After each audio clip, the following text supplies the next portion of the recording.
Graphing a linear inequality in the plane standard form. I've gone ahead and left some of my information up from the previous topic. So if you notice, we still have our inequality signs over here indicating what type of line we need to draw. I've also kept our true false for shading.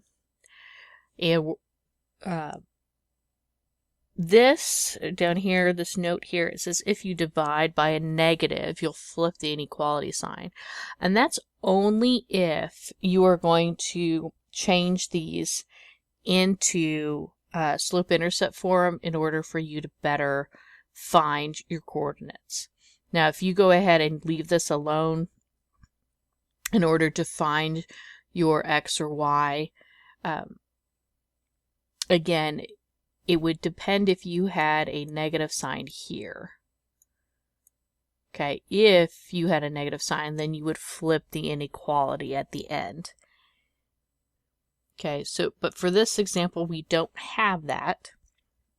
So I've gone ahead again and have shown all the steps in order to find our points to graph. Again, if you don't remember how to do the graphing, please go back and to our graphing linear equations videos, so that way you can kind of go over those. But again, they're already here, so we're going to plot it. Again, we're making Alex do the work.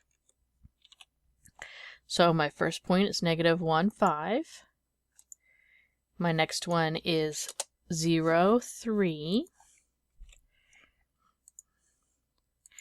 And the next is 1, 1. We're going to click on our line to draw it. Remember, clicking on the first dot, clicking on the last dot.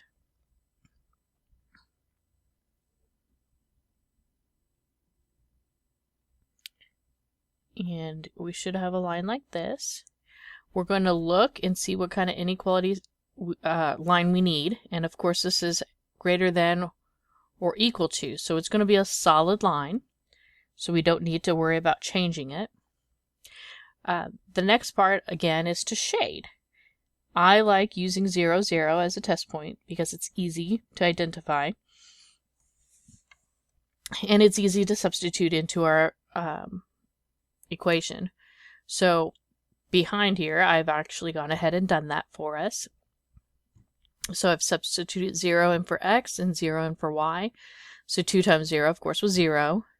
Plus 0 is just 0. And we have 0 is greater than or equal to 3. Well, that's false. So now we're going to go ahead and bring Alex back up here. And since it was false, that means we need to shade on the where 0, 0 isn't. Okay, if it was true, we'd shade down here because that's where 0, 0 is. But since it was false, we're shading on the other side. And then you'll click check.